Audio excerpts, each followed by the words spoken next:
Hey, before I kick off the podcast, I just want to shout out Next Door Clothing. Next Door, a clothing brand based out of Bondi in Sydney. They're making really nice jeans and shirts and hats. So go and check out their full range at nextdoorsydney.com. They're also artists, so you can go and check out a range of art. They put on rad parties, and I love what they're doing. So nextdoorsydney.com for the full range. Terrible Happy Talks. Terrible Happy Talks. Yeah, good to meet you, man. Whoa. Yeah, go there. Dude, I'm Submissive donut myself. 3, 2, 1. Alright, let's do this. This is for Clementine and Otis. So shout out to our sponsors, Indosol. They make footwear out of recycled motor vehicle tyres. They turn them into sandals. Indosol have distributors worldwide. So go to indosol.com. That's INDOSOLE.com and use code THT for a discount. But more importantly, advocate for conscious consumerism at the same time. Now, Crush Organics, thank you very much for the CBD oils and topicals. CBD is an amazing natural supplement. It's helped me so much with my sleep, recovery from exercise, and reducing stress and anxiety. Head over to crushorganics.com. That's KRUSHORGANICS.com and use code THT for an epic 40% discount, fast shipping worldwide. And lastly, my friends at Kingpin Skateshop, literally all the best skate shit, especially if you love skateboarding, shoes, and carefully selected clothing brands. Check out their online store at kingpinstore.com. That's KINGPINSTORE.com and use code THT at checkout for a 15% discount and free shipping for orders over $25 Australian. All right, Mel, I got all that stuff out of the way. Are you ready? You nailed it. Today's guest is Mel Pretorius. Mel is a mother, water person, surfer, yoga teacher, and much, much more. However, beyond these labels, I perceive Mel as an enigmatic, adventure seeker who craves learning, self-discovery, and pushing her personal boundaries, all of which is underpinned by innate empathy and obvious sincerity. And, you know, you can correct me there if I'm wrong, Mel. Today, Mel is with me live from the Sunshine Coast in Australia, East Coast, New South Wales. Oh, no, Queensland. Queensland, isn't it? Sorry, I've got my geography on. You know, we just had this state of origin, so you'd be in trouble if you go throwing that around. No, I don't. Let's not talk about this stuff. Okay, I get it. So this is like the worst intro read I've ever done. Let's keep going. So today's Mel's with me live from the Sunshine Coast to share her journey, experiences, challenges, and hopes for the future. Mel Pretorius, welcome. Hi. Hi. We got it done. Now it feels awkward and weird that it's all formalized. No, it's all good. I almost just really want to go back to our conversation we're having at the start there, and I really love that whole idea of, you know, like you said, how you wish you could be complacent sometimes and just be satisfied with the simple life. Is that what you were sort of alluding to? Yeah, absolutely. I mean, I think, I sometimes envy this idea. I mean, we all love these people, you know, it's these kind of salt of the earth people that are just, you know, someone who's just so stoked to being a high school teacher, you know, they love their job. It's what they live for. They come home to their kids and they're stoked and they have a surf twice a week and they're stoked and they have a coffee with the missus and, you know, and that's amazing. And they have this beautiful, simple existence where they seem to be, very connected to that way of being. And, you know, I was speaking to a dear friend the other day and I was kind of like, I think my dad kind of screwed it up for me because he was throwing me in airplanes when I was 4 years old, you know. So I'd had this experience, and I think growing up in South Africa where the world was so raw and you were never quite safe either, you know, which added this element of excitement, I guess. You know, you don't even say it like that, but you were always just very aware that you were alive, you know, you were always aware that you were having this experience. And I think for me, that's always been something that I've craved. And getting caught in the monotony of maybe the everyday, 9 to 5, which I did for a little while. I did it for a couple of years and, worked as a journalist, and it killed me. And I was like, why is this killing me? I live in an amazing place. I get to surf. I get to do what I love. I do my art, but I'm dying. I'm literally dying. And yeah, at times I've been like, I wish that was enough for me, but it wasn't. And it isn't, and I don't think it ever will be in that complete sense. But it's allowed me to live an incredible life, and we all have to be true to ourselves. And I think if you fit in that box, amazing. And if you don't, amazing as well. You got to do you, that's for sure. Yeah, I mean, you actually answered my question, and my question was going to be, so like, why doesn't that work for you? But you've completely answered it. I really love the part where you said that your father would just throw you into airplanes straight away. So can we go all the way back to those days? So can you tell me about your childhood in South Africa? Can I just ask, like, how do you reflect upon it? Does it immediately give you fond memories? It's the best childhood I could have ever wished for. And it's interesting to say that because it was marred with a lot of really difficult things, going right back. Yeah, I grew up kind of, I guess you could say the bush. It was pretty far out in the plains, really flat country, not much around. And on an airfield, Dad taught people how to fly light aircraft and ultralights, which is basically just like, it almost looks like a glider with a triangle attached to it, which is epic because you're just fully in the air and you can go really low. They're really quiet, fuel efficient. So Scary. Yeah, I guess. But, that's like I said, I was, from when I can remember, Dad would take me flying. I was younger than my daughter is now, and I'd be going in the planes with him all the time.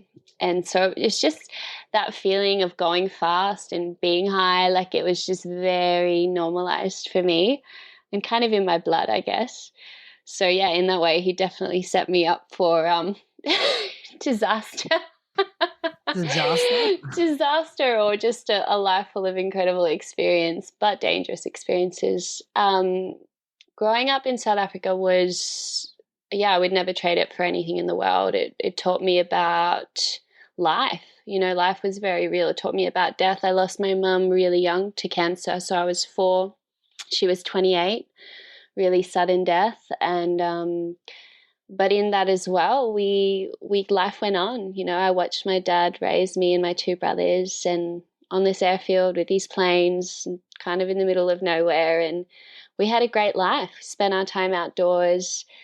And that was our world where, we learned how to use our imagination. Anything was possible. We were literally not allowed inside. Dad would say in the morning, Dad would go, all right, get out, go play. I don't want to see you until like sunset, and we'd just go. And so I love my childhood, and I'm forever grateful for what that taught me about the world and myself. Yeah. You said it was in the bush, so inland South Africa? Inland, yeah. So like, how far inland? Oh gosh, like closest beach, six hours probably. Yeah. Interesting. Yeah. What was the area called? It's northwest of Johannesburg, so like close landmark would be like Mahalisburg or Tarleton, if anyone knows it. Real small. It's Okay. it's very rare to meet anyone that's like, yeah, I know where that is. You never know. So I guess I'm curious as to how your complete love of the ocean evolved. Can you tell us about that journey? Like, where did that start then? Oh yeah, no, it just was. I remember the first time seeing the ocean, and it was like something in me just felt home. I was instantly connected to the water, and I literally remember being a little girl and I would just stare at the ocean and sing. And I was obsessed. I just wanted to be in it. I'd run into the water fully clothed. Like Dad would be like, no swimming. And it'd be freezing, winter. And I'd be like running there with my jumper and my jeans on and be like, get out of here. And my dad loved the water, even though he's disabled. He had polio, so his leg was amputated, but he loved the water. He loved the ocean, and he loved to sail, and he loved to dive. He loved to free dive. And so I think, he instilled that love of the water in us. But for me, it was just there. It was my element. I've always felt like that. And every, once in a while when we would head to the coast as a family, it was just the best thing that could ever happen to me because I got to be in the sea. Wow. It's amazing. I'm listening to you and it's like, you've kind of mentioned a couple of really heavy things about your childhood. Like, firstly, I'm really sorry that you lost your mother so young, and your father with his polio. Without getting too heavy, and please, excuse me if I've crossed the line here, but do you feel there was a degree of trauma from those events in your childhood? Yeah, absolutely. I mean, it's interesting because it's something that I never connected the dots with. I think my father and my mother, bless her, now I can realize what she actually did for me. But I think they instilled this love of life for me that I've always felt untouchable. Even though, yeah, those things were very heavy, I've always had this innate joy and ability to perceive the positive in the world and what was going on in my life. And I think it's only been up until recently where I've sort of started to uncover other deep things and other traumas that have been more recent in my world. And I remember I had a naturopath say to me, we were looking at different things, we were talking about my health, and she was going, what was your childhood like? And I was like, yeah, well, our house used to get broken into, and Dad would sleep with a Glock under his pillow, and he'd get into gunfights sometimes. And she was like, what? I was like, actually,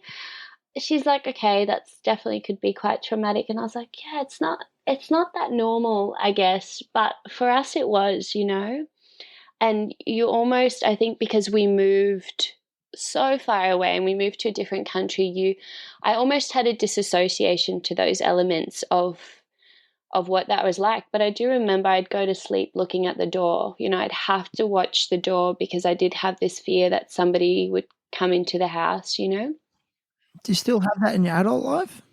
No, but no, I don't. And I don't think it stemmed from that as either. I think almost I went the opposite way to where I was like, I'm sweet. I'll be fine. Like, I took that into my travels. I went to Mexico when I was not even 18, couldn't speak a word of Spanish in the middle of the drug wars. And I was like, yep, I'm going, I'll be sweet. I'll go for a year and I'll be fine. And so because I was fine and because it all worked out, maybe it did give me this almost false sense of security or a comfort with kind of hairy situations, I could say. Yeah.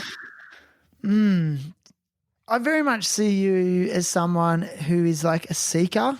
You're a yoga teacher. I mean, that is a little bit of a sign that you are someone who is seeking more and seeking understanding of oneself. Would you say that, those incidents that you mentioned set you on that path and gave you more of a lust for life? Absolutely. I used to think about this often growing up.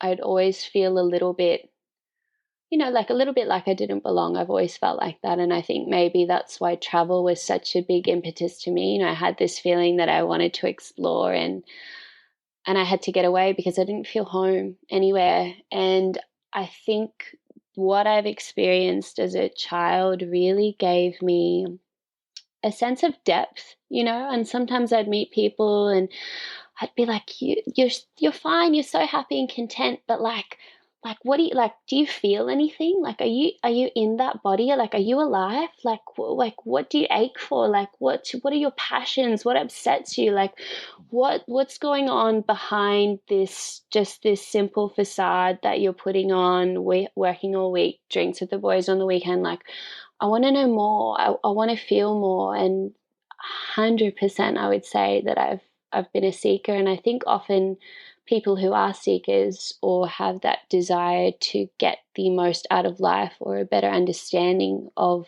themselves or a greater awareness of themselves is usually we do have a little bit of motivation there. There's something, and in that way, like, these things that might be traumatic or that people might go, oh, well, that was horrible. And it's true, but I would never have been or become the woman that I am now without them. And I don't know about you, but often I look at that when I'm thinking about my own daughter. Like, we want to protect our children from everything. But then you also realize, like, if that little person doesn't deal with their own difficulties and own struggles, they'll never have the depth to then experience the highs of life either. You need both. You need that yin and yang cliche yogi saying there, I guess. But it's true. It's like it's the depths of your despair, I think, really gives way to the possibilities of the joy that you can feel, and it makes it all the sweeter.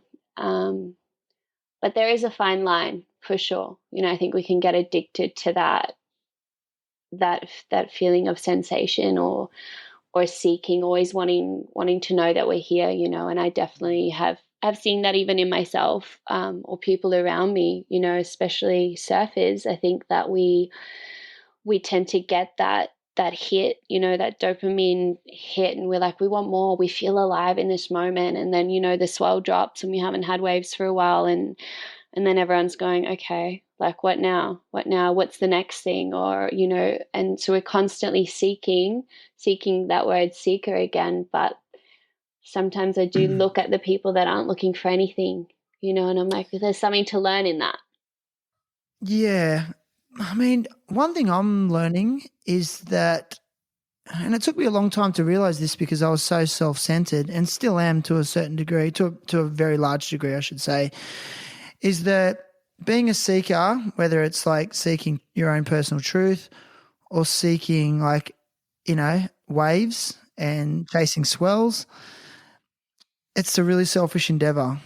And it has been, for me, am I speaking from personal experiences, straining on relationships. And I'm not just talking about intimate or personal relationships, I'm talking about broader relationships as well. Would you say the same, or would you say that's a byproduct of seeking? Yeah, I mean, absolutely. I think that, the dream is to have that balance, right? And that's where the real work comes into play, and is in, the depth of having any sort of spirituality or moral or ethic. I remember one of my teachers telling me the true gauge of whether yoga, like the yoga practice, is actually working in your life is the quality of your relationships. And sometimes that's a really tough pill to swallow. And at different times of your life you're going, okay, well what's going on here with all of these relationships where these patterns are coming up? I'm doing the work, I'm I'm so righteous, or I'm trying to do the right thing, but my relationships all suck. So what's the common denominator? And I think for me as well, 100% selfish. Like I said, I left home really young, and I was like, "See you, I'm going." Even serious relationship. How old? I was 17. I was finished. So was I. Yeah. So Yeah. finished. I was gone, and then I went overseas, came back, and Travelled young?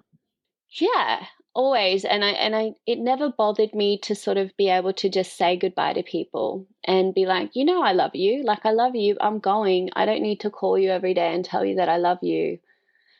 I'm busy. I'm doing my thing. And now that I'm, getting older and obviously being a mother, I'm realizing that relationships also require nurturing, just as our inner growth does. To have a community and a tribe of people over a long period of time is so invaluable.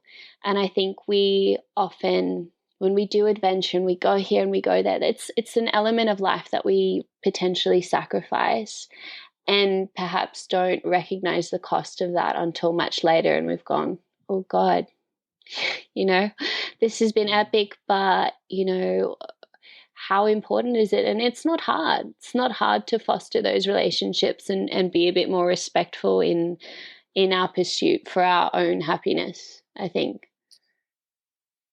Yeah, it's a good point. I sometimes wonder because I'm just like seriously resonating with so many things you said, like especially like the part about like I never felt like I fit in anywhere, or no, I never felt like I had a place to really call home. I always felt a little bit of an I wouldn't say an outsider, but just felt awkward in the space. And ironically, like so many for some reason, I mean, early 2000s, I was in Bali and I just been for a surf at Ulus and I was riding my motorbike back to where I was staying. The sun setting, I had my shirt off and it was all warm. And I remember going, I'm at home. I'm home here. Like I feel home now, So many people get that. I don't know what it is about Bali. Maybe it's where all the lost souls go, but oh, there's definitely that vibe. And at times you look around and you're all like, we're all a little bit crazy, but you do. And I don't know. Commonality though. Yeah, we've all got something in common, but you can't, for me personally, the thing that I've been struggling with is that feeling of being home and feeling at home. I cannot replicate it. I cannot meditate my way into it. I've been trying to, and finding home within yourself is so important, but there's just something about when you resonate with a place or with a group of people and you feel that sense of belonging that I think is so important for our health as humans, for us to thrive. You use that as a guide, like move towards that energy? I always have. Yeah. And I think that's why this past year has been hard because I've had to, just know that feeling's there and go, okay, I can feel that I'm not at home right now.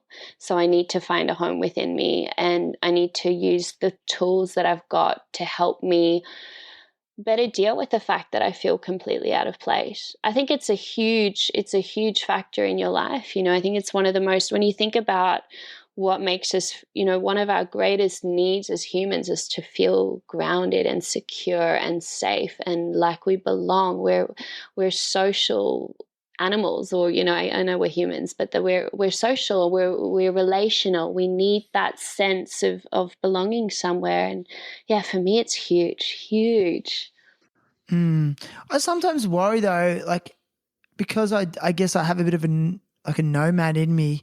I wonder as I get older and as the people around me who are my age start to settle, am I going to wake up really lonely one day? I get worried about that, but maybe I shouldn't project into the future so much and worry. And exactly like you, like since being home, it's like, well, I just have to be really at peace here. I can't go. I just can't go anywhere. And the obvious one was like, well, when can I get back to Bali? Like thousands of other people, but yeah, I want to put you on the spot a little bit. And it's like, can you just be a little bit more specific about, like you said, I just had to find, home within myself and use the tools that you have. Can you maybe give us a clearer outline of what that looks like on a daily basis for you? Oh yeah, absolutely. Tough question. No, not at all. Because it's so relevant and so recent for me, like I literally, and I'm not going into too much detail about my personal life, but yeah, 2020 for me was like getting struck with some really heavy and hard things to deal with, that was requiring absolutely every part of my mental, financial, physical capacities to show up and be here and face some really hard things. And I actually got really sick. I was getting really bad stomach cramps to the point where I couldn't sleep at night. I was getting anxiety. My sleep was like, And I've taken care of myself. It's been a priority for me, like my whole life. And so then all of a sudden, to be feeling so unwell, I was like, something's got to give here. And the doctors didn't have an answer for me. They diagnosed me with IBS, which is irritable bowel syndrome, which basically they don't really know what it is.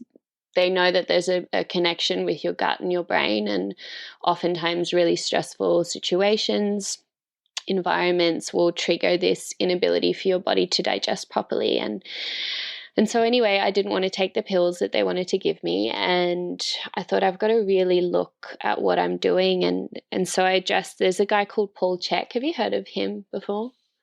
It's like, No, I haven't. yeah, he's pretty well known in the sort of like holistic wellness spheres, and some of the stuff he says is pretty out there, but he's pretty legit. Like, he's amazing. And I remember him talking about the 4 doctors, the sleep being one of them, diet being another, your mental health and your spiritual health. And he was kind of talking, I'm pretty sure that's correct. Someone's a Paul Chek fan. He can correct me if I'm wrong, but he was just talking about like a car, and, if one of these wheels fall off, the whole system crashes. And so I really started to look at everything in my life to try and reduce stress. So, meditation was huge. I've always done yoga, but I wanted a contemplative practice that was actually going to allow me to calm my mind. And meditation was really a struggle for me to do consistently, but I found that when I did it,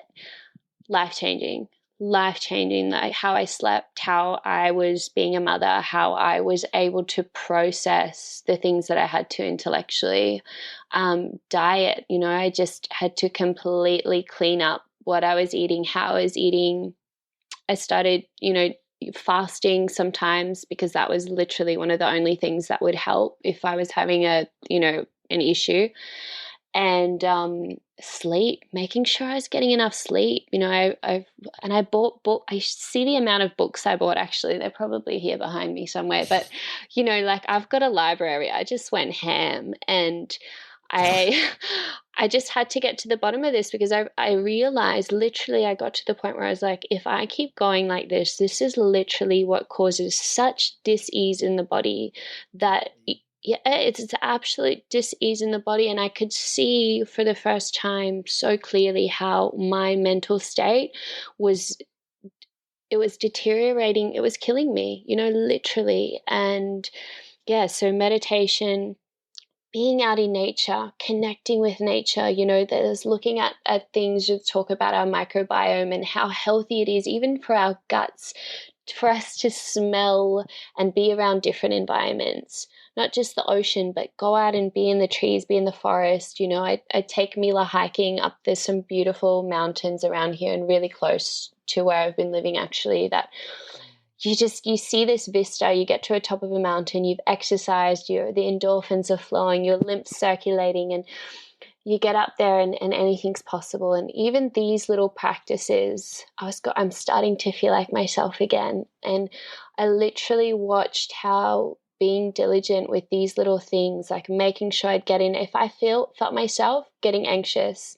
I'd leave the house, I'd get outside, I'd go play in the park. And you know what? I did the same things with Mila, with my daughter. If I could see her having a tough day, or she was struggling to articulate what she wanted to say, it's like, let's jump in the ocean, let's go for a surf.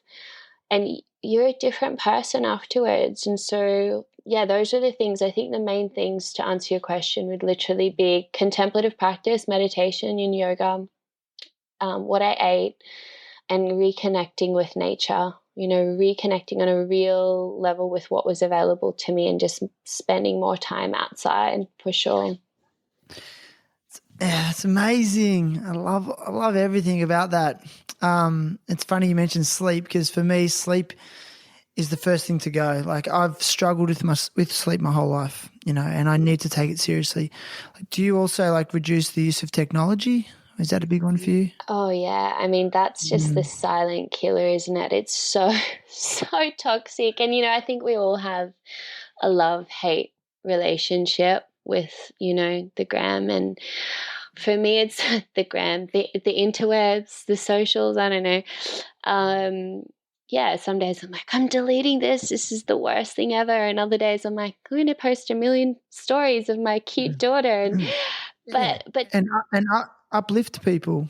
you know, and it's funny because I've said that before. Where I've got people on the other side of the fence. You know, some that are like so in that world, and some that are just think it's the worst thing ever.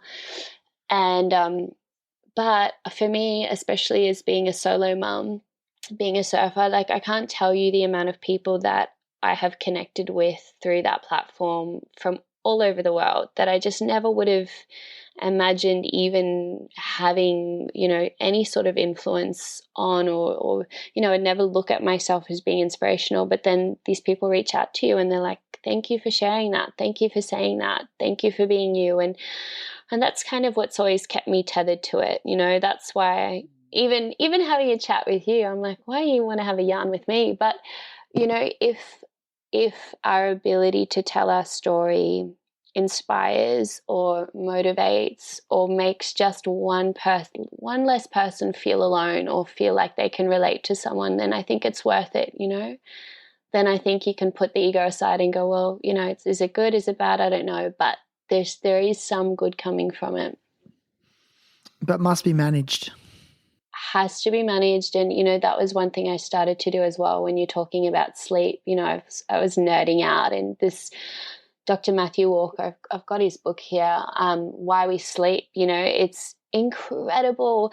And even for young kids and how it affects our ability to just process emotion. And our system needs, he reckons, 8 hours a day minimum 8 hours a day. Doesn't matter who you are. If you're a superhero, 8 hours. And everyone's like, it's funny because I hear a lot of friends, they're like, no, I only need 6. I'm like, you think you only need 6, but and obviously I'm not a doctor, but his work has been really highly regarded, and I'd recommend anyone that's sort of having any trouble with their sleep, have a read of it. And before, like after 8, get off your phone. Don't lie in bed looking at your phone. It's like the worst possible thing you can do for yourself before you're falling asleep. So that's something that I've definitely been trying. I'll just switch the phone off or like airplane mode, and I just do that at a certain time, and then I even forget that it's there. Whereas I also believe that many people become so accustomed to feeling like shit. Like they're just so used to feeling tired, and they're so used to feeling run down, and that's their normal. And they don't realize that they can feel like a lot better. Like especially like, people with young children, especially in those first few years, you're so sleep deprived and run off your feet. And if you're combining that with work commitments, it needs to be really taken seriously, the sleep, I think. Oh, it's insane. Like I think I didn't sleep for 3 years, and I'm like, what did that do to me? Like, that's insane. And, you cope, and you have to cope. And as parents, you do. But 100%, I think, for people that are feeling tired or grumpy, like it just can change. And it's simple changes. It's the same with diet. It's the same with the meditation practice. Like these tools that we have that literally can change your life are so accessible, and they're free, and it doesn't require that you need to go on a retreat. It doesn't require that you need to make these huge changes. They're so digestible if you actually just delve into it, what it is that you need to make your life better. And even that's with me with the yoga practice, or the way that I live my life is, often I say to myself, how good can this get? If we literally only have one life, which is a very hard concept to wrap our heads around, and which a lot of people don't believe. But if this is it right now, like, shouldn't this be the best it can be? Shouldn't I feel the best that I can feel? Shouldn't I wake up every day going, I'm here, I feel alive, like I'm stoked. And I think that's always been a driving force for me. It's like, how full can this be? Yes. Mel, yes, I agree. Time's finite. So cliche, but it really is finite. Potentially you could earn like all the money in the world that you ever need, but you're never going to get the time back. I know, like, I don't know.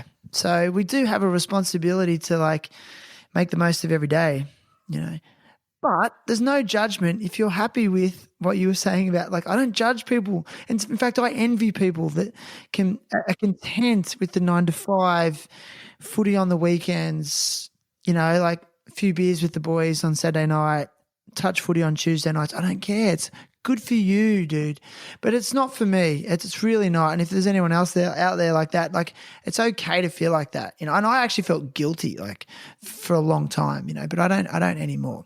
But I just want to elaborate on one thing you mentioned earlier. You said you spoke about, is it Paul Chek? And he's talked about the 4 doctors, right? Yeah. So because I'm like a PDH PE teacher, like physical, I've been doing it for 16 years, and I hope my boss doesn't hear this, but I'm over it. Right? I want to move on. In the public school setting, I did work in Bali at an international private school there for many years, for a couple of years. But the World Health Organization advised governments in their health policy planning to adhere to the 5 dimensions of health. And the 5 dimensions are physical, social, emotional, cognitive, and spiritual. Now, we had to actually, when I was teaching the grade 12 senior course, the HSC course, the students would have to learn about the 5 dimensions of health and what they are, and how governments can actually like implement them into their health planning. Wow. And it's really interesting because I was teaching it for years, like for 10 years. And no, not 10 years, maybe like first 5 or 6 years I was teaching it. And I wasn't really giving it thought. It was really easy. It was like, okay, physical health, yeah, well, they can do this. And emotional health, oh, yeah, they can encourage people to see counsellors or talk to one another. Social health, yeah, go out, whatever, join a sports team. And then when it came to spiritual health, like they've actually, like the World Health Organization identifies that as something that a human being needs to be well.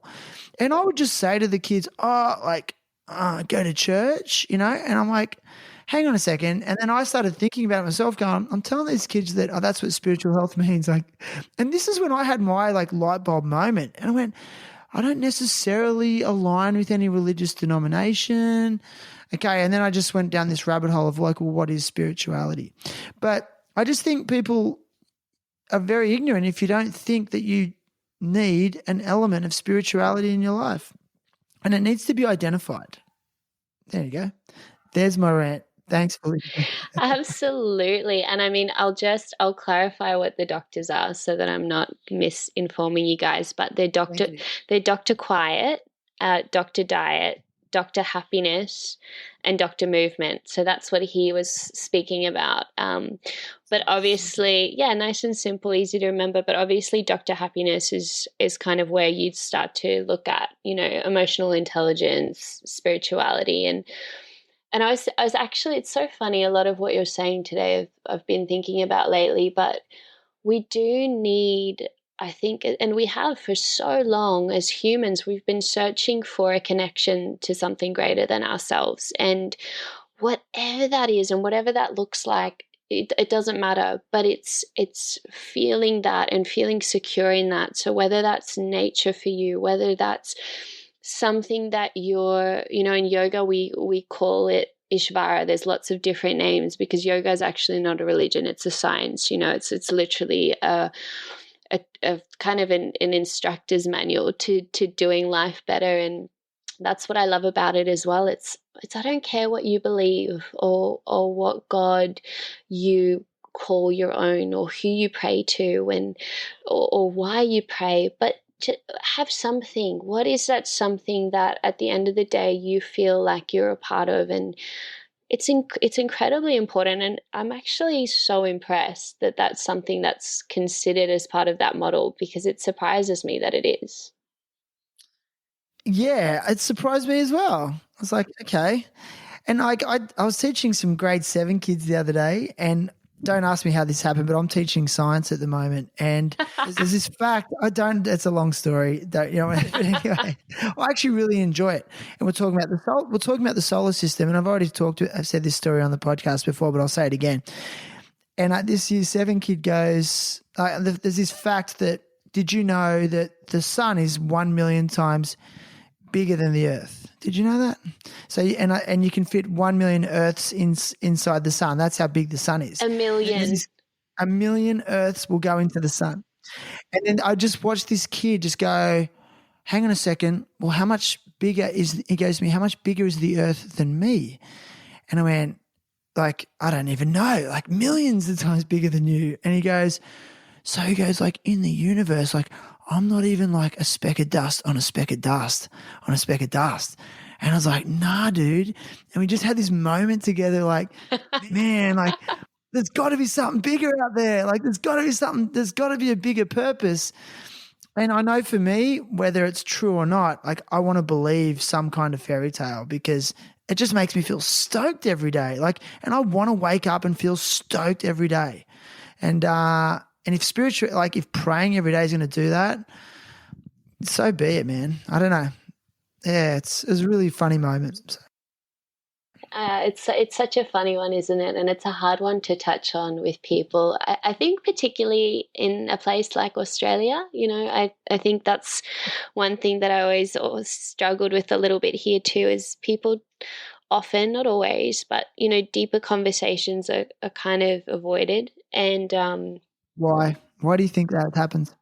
I think that it's a cultural thing here, perhaps. I think people are scared of being vulnerable here. And I think people also, they don't grow up with that vulnerability in their families necessarily. And again, I could be generalizing here, but, even, how I grew up in South Africa, religion was very much a part of your world, and the family unit's quite open. Like, my family, we're super close, and we fight and we tell each other how we feel, and our feelings are put on the table. And and then often I'll come to Australian families and it's like at the dinner table, it's the beers and it's the the clicking of the knife and fork, but nobody actually delves into how they're really feeling, or things that affect them, or things that have been done that have hurt them. It's almost like this blanket that gets thrown over everything. And perhaps religion or spirituality is one of those concepts that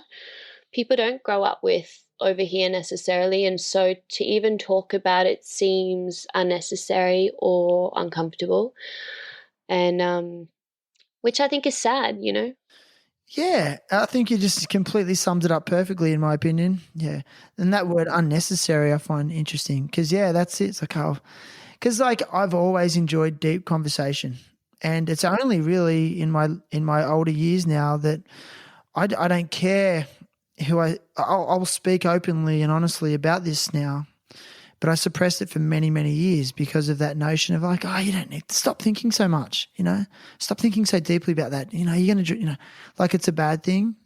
I was going to say to you too, Sean, I'm asking you questions now, but, as a journo, that was one thing that always struck out to me is with men, especially over here, and an inability for guys to feel like they could speak to each other, especially when it comes to deeper things, and I remember doing and kind of a touchy subject, but I did a lot of campaign work with suicide prevention for young men, and it being the leading cause of death for men aged 30 or 35 to like 55, the biggest cause of death. And when I used to look at those figures, it actually was so shocking to me because I was like, what's going on here? What's the problem here? And, when we were looking at a solution to those problems, and when I was working with a lot of people with like organizations like Lifeline, they said one of the easiest and most effective ways to help someone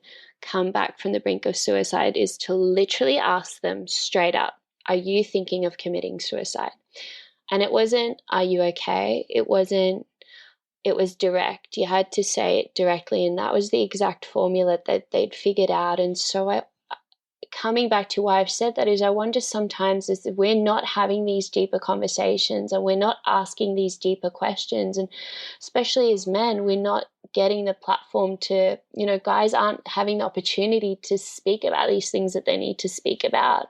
The questions aren't being asked. The bigger questions aren't being asked. And so then life becomes this commodity. I don't know. It's shocking to me. Like, what do you think about that?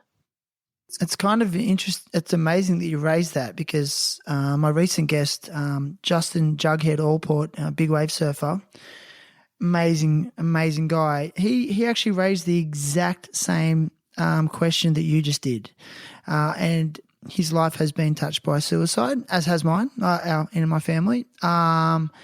And like we were just sort of shaking our heads as to why men feel so locked up in their heads and so isolated. And I think mental isolation is the actual killer, in my opinion. But I also think our Australian society is shifting in that paradigm. There's organisations such as the Men's Shed where they've acknowledged that exact problem.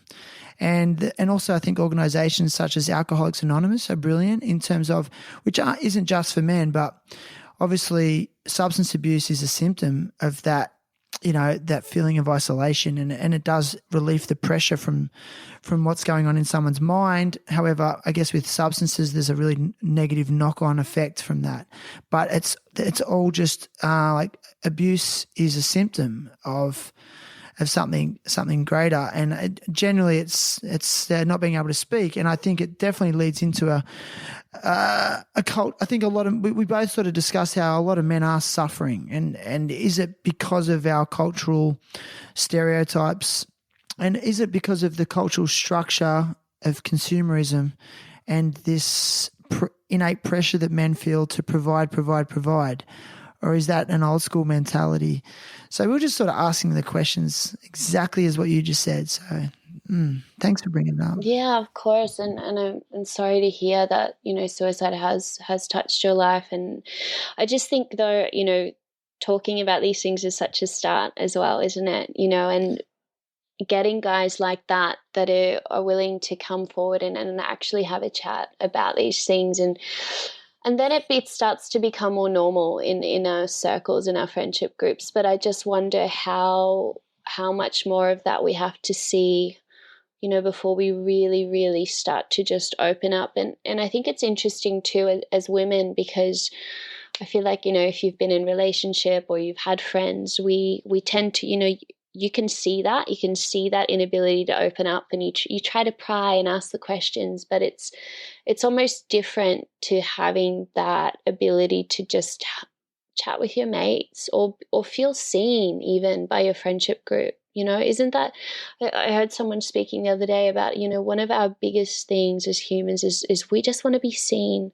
We want to feel like somebody sees us for who we are, beyond just our skin suit or what we're wearing or what we're good at. We want someone to see us in all aspects of who we are. And I think for young men, young men to middle-aged men growing up in Australia, it's very much, yeah, you are who you are, but, you also have to be a certain way and show up like that, or you will be judged. And there's still a lot of judgment there. And it's a hard bill to fit, that's for sure.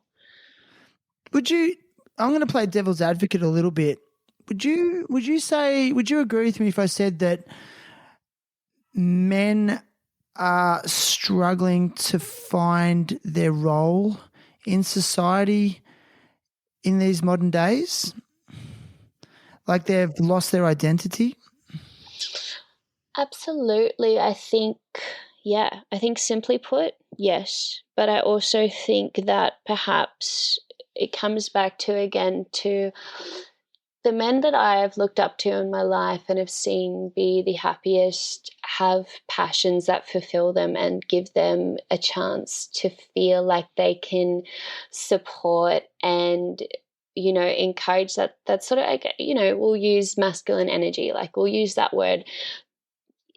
They're doing stuff, they're using their hands, they're building it, or they're painting, or they're finding a way to tap into something other than just going to work and having beers with boys on the weekend. They're tapping into something that allows them to be what they were potentially meant to be, and I think being the provider, like that's such a slim view of what role men have always played in society, just as, you know, being the housewife and cooking the food has been for women. But in this discussion of, like, I guess, you know, where men fit in and women fit in, I have thought that a lot, you know, and I've thought, I wonder if I had a little boy, how I would raise that little boy now in encouraging them to find their role and their space in the world. You know, I know that there's been a lot of focus on trying to encourage equality for women, and, you know, even with my daughter, with Mila, I've got some incredible books about, like, girls can do anything, and, you know, girls can wear dresses or girls can wear shorts, and they can have long hair or short hair, and she loves it. She's like, girls are better than boys, and I'm like, yeah. No, I'm kidding. But it's that conversation of, like, well, you know, if I had a little boy, what sort of conversations would I be having with him? What books would I be reading? How would I be encouraging him to find his place in this world? And I think it's a difficult question to answer, to be honest with you. Have you got boys? I do have a son, yeah. Yeah. And I've actually really been asking myself the question of, like, well, what makes a man? Like, how do you define a man today? And I'm, you know, I don't have the answer. And I've been trying to create my own definition of what a man is, you know, and I guess I'm evolving towards it. I mean, you know, my life's changed. I'm a parent, as you are, and I wonder, you know, what impact I'm having on my children with my behaviours and with my actions and how I'm doing life. So it has opened me up. It's just cracked me right open. And I'm going to openly admit I just don't know. You know, I do know, and I think a lot of men fall into a trap of, like, I don't want to be like my father. You know, and I don't want to fall into that trap, you know.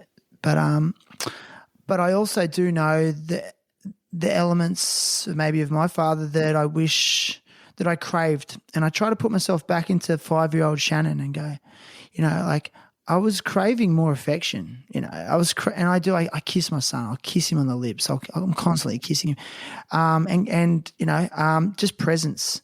So, like, sometimes, like, you know, I will sit with him, and sometimes I'll be bored out of my brain, like, but I'll just I'll sit with him because I remember that's what I wanted. So those two things are big ones for me, and that I'm really trying to instill. And, you know, how do you navigate those feelings of inadequacy that sometimes parents have by default? Oh my God, it's horrifying, isn't it? Like, it's sometimes you're going, holy shit, excuse my French, but, like, this little person is hanging off every word that I'm saying. Luckily, she won't be listening to this podcast, but, you know, maybe one day, oh God, but they're sponges. But, you know, I have given myself permission to just recognize that I am going to be an incredible mother, and I'm also going to fuck up, and that's okay. And that's this perfect imperfect cycle where there is no perfect ever. And I think in recognizing the really important things, you know, like, there's some deal breakers, there's some non-negotiables, and I've been doing quite a little bit of study on trauma work and Interesting. yoga specifically for trauma, and it kind of got put on the back burner with a bit of travel that I've been doing lately. But, you know, when we look at children, they are so susceptible, you know, they're so malleable, like the neurology of what's actually happening in their brains and how they respond to things that hurt them, it can really impact a child for the rest of their life. And so there's little things that, you know, we can't sweat, we're going to mess up as parents, but the big things are, like, making them feel secure, listening to them, showing them affection. And that just reminded me, as you said that, you know, you kissing your boy and hugging your child and being there for him. You know, I wonder if a huge amount of men just were never given even permission to be that kind of father. their job was to provide. They weren't there. And so then you have this generation of little boys growing up without a father figure, or their perception of their dad is he comes home, puts food on the table, he drinks a few beers at night, and we don't really have a relationship. And, if I fall or if I'm scared, I need to toughen up, and mum's there to give me a hug when dad's being too harsh. But dad's always going to tell me, like, you've got to be a man, you've got to be tough. And that sticks with you, as a little person, that sort of childhood imprinting really remains with you for the rest of your life. And for some of us, unfortunately, you couple those attachment issues with substance abuse, which, like, let's be fair, like, Aussies love a good party. But there's two sides to that. We all love that. But when you are masking deep childhood trauma with substance abuse, it's really a recipe for disaster. And then it doesn't become surprising that this is such a big issue. And I do think it goes as deep as that. I do think that we, and especially when we're older, we go, yeah, that happened when I was younger. But again, it's that, like, sweep it under the table. It wasn't important. But now as I'm growing older and I'm really looking at this stuff, I'm going, wow, that was really important. That is really important. And so I guess for my little girl, like I said at the start with you when we were talking earlier, is that I can't always protect her, but I have faith. And I know that the things that have already been really hard for her to experience are going to help her become a full and embodied human with a desire to seek the best out of life and the potential to move past that, with depth and with experience. And that's just it. I don't think there's very few parents out there who didn't want to do their absolute best for their kids, right? And you realize that once you become a parent, you're like, damn, this was a really tough gig. This was a really tough gig and you did awesome. But I'm still mad at you for what you did when I was 5 years old. Oh, yeah, we hold it. We hold it. We do. We hold it. I'm 40. I'm in my 40s. Like, I'm 44, and I'm only, if I'm honest, like, I'm only starting to really forgive my parents for being human now. Like, my mother in particular, she's amazing. Provided for me, did everything. Couldn't ask for a better mother. But I still hold that time against her that she, yelled at me when I was 3. Like, carry that. It was so delicate. You're right. That time up to those early years. I mean, I know the science is there as well about a child's brain at that age, but I don't know. That's the thing, though. I think also with life, there's some things we're just not meant to know. There's some things we're not meant to have completely figured out, and then someday, you kind of hope that when you're real, real old and grey, because we're going to live long. Yes, we're going to do that. That it all just kind of makes sense. And I guess I hope for me that when I do get to that age, like, that I just have a soft smile. That I'm not bitter, and that I haven't let life harden me, and that I've become accepting of my quote unquote mistakes, or where I did the wrong thing. Well, can I ask you a question? And that is, what would you say to 18-year-old Mel if you could? Go for it. Just go for it. 18-year-old Mel did exactly what 18-year-old Mel wanted to do, and I'm so proud of her. I think that's one thing that I can say for my, even the last bit over a decade of my life. I just turned 30 this year. Congratulations. Happy birthday. Thanks. Yeah. And, I gave it a red hot go, and I love that I did that. There's, I think taking the chances that I did and doing the things that I did have allowed me already to be able to honestly say that even at this point in my life, I feel like I've really lived. And that's priceless for me. And yeah, of course, I have sacrificed some things, but for who I am and what hopes and dreams are in my heart, that was the right path for me to follow. And I'm glad that I had the guts to do that. And I'm glad that I had the people around me to be like, yeah, go for it. Amazing. And I had a lot of questions about surfing and stuff like that, but I really loved where the conversation went instead. But one last thing I want to sort of ask you is, you've been surfing, you love surfing, and I've seen some amazing images of you on like beautiful waves, and especially in Bali and various parts of Indonesia. But how do you feel as a woman when you paddle out into a lineup of 20 to 30 men and you're the only woman out there? Sometimes I love it. Sometimes it's great, Why? Because I think I grew up at a time when I started quite late, actually. I was probably 16, and It's so funny how that's late. it is, but it is, It is. Yeah. Compared to the women that I kind of surf with, the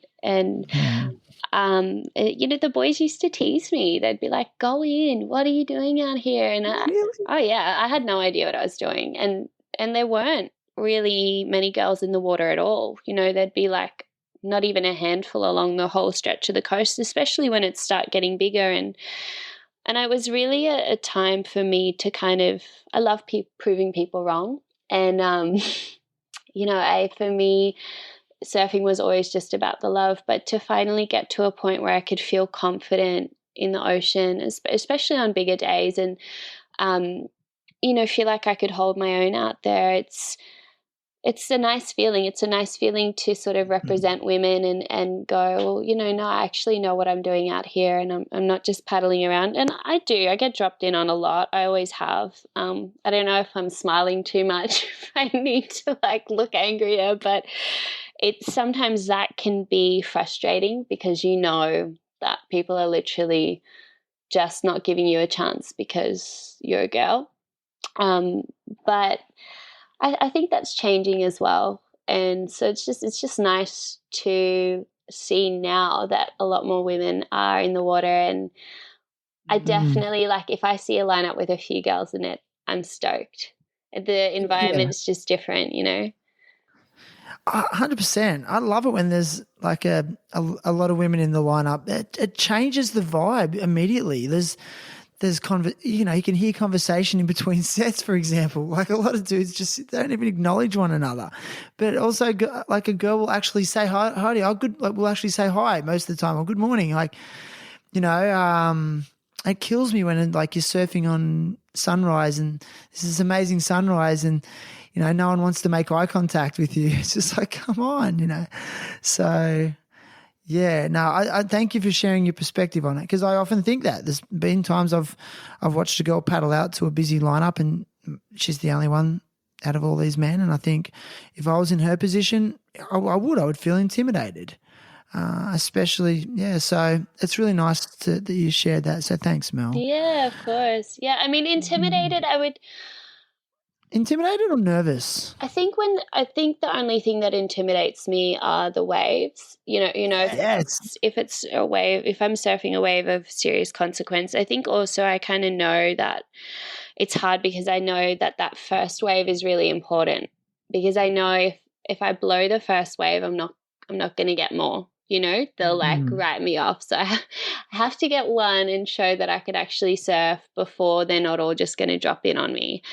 And I guess that's the same for men as well, that hierarchy sort of gets established. But I think for a girl, even more so. But usually once you can show that you know what you're doing, then they'll be more lenient with you. But it was interesting. Like, I definitely, even in Indo, when I started going out on the bigger days, pulling out the guns, and no girls were really surfing Big Ulu and Uluwatu, and I would still find that guys they'd totally like drop in on me, or just like it was at Big Ulu, really? Yeah, and it was almost like sometimes I guess you kind of play on the fact that you're a girl and guys will give you waves, to be honest. Like, you know, you kind of smile and you're like, Thanks for being honest thank about that. you know, you're Yeah. like, thank you. Like, I'll take that one.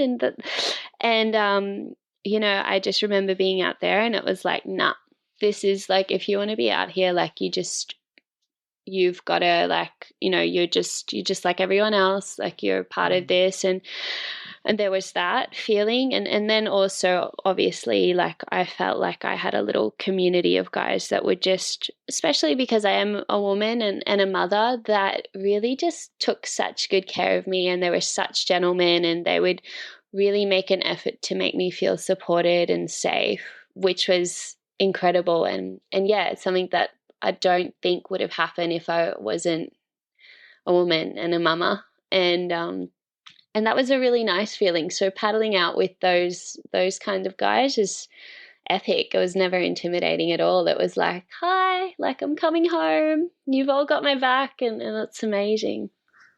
And those men are around your daughter as well as role models? Absolutely. You know, and I think that's been a hard thing with coming back, is I really felt over there that we had a little family, as happens with expat communities, I think. And that's one thing that's beautiful about the surfing world too, is that you really do become a little family, and, you know, you look out for each other, and yeah, like still to this day, and obviously we're not seeing each other all the time, but we all still talk. And I want her growing up around men like that too, that I know will always let her believe that she can do anything, because that's what they've done for me. And so for that, I'm, super, super grateful. Oh, so nice, Mel. Well, listen, it's been epic. I am conscious of time because your daughter's probably needing you sooner than later, and it's remiss of me because we didn't get to speak about it at the start because we just sort of launched into a really nice conversation. But I ask all guests to come to the podcast with a cause or something they want to support or advocate for. I've given you no warning here. Many guests advocate for charities. Sometimes it could be a social enterprise or even just a philosophy on life. Can you think of something off the top of your head, like that you want? If you don't have one, I've got one that I can advocate for to help you. But yeah, I mean, to be honest, like just from what we spoke about, I think that if anyone's interested, or if, you know, speaking about suicide struck a chord with anyone, go have a look at Lifeline. You know, they're an amazing organization. Their volunteers are wonderful people, and, you know, their funding really goes towards making a difference. So if that's something that you're interested in, go have a look at Lifeline and get on board. And then the only other thing that I would say, since we have been speaking about Indo, if there's any charities that are helping support the people of Bali that are struggling because of lack of tourism and COVID, go along and support one of those. And yeah. Amazing. Thanks, Mel. And a couple of those charities in Bali that are really doing amazing work is Project Nazi. And also another one is called the Scholars of Sustenance. But I will also put a link, or there is a link, if you look in this episode's show notes, to Lifeline that Mel has raised. And we have had guests on, in the past advocate for Lifeline because it is such an amazing organisation. So there'll be a link to Lifeline in this episode's show notes, as will be links to Project Nazi and Scholars of Sustenance. So thank you. And also, Mel, have a present for you, and it'll be in the mail. Our friends at Indosol will be sending you a pair of flip-flops or slides made from repurposed motor vehicle tyres. So you've got to get your shoe size and postal address after the episode. And big thanks to Indosol for supplying most guests, a pair of Indosols. Some guests live in like the most random places and they just literally can't get them their shoe. But so thanks, man. And yeah, look, I really am super grateful for your time, and it was such a pleasure. And I often work on an intuitive sense with the podcast about who I want to have on. And once again, it was definitely the right decision asking you to be on. So thank you. And I think that's it. Yes, is there anything you're going to say? Yeah, epic. Thank you so much for having a yarn and having me on. So nice to get to chat with you. Yes. Yay. Okay, stay on the line for me.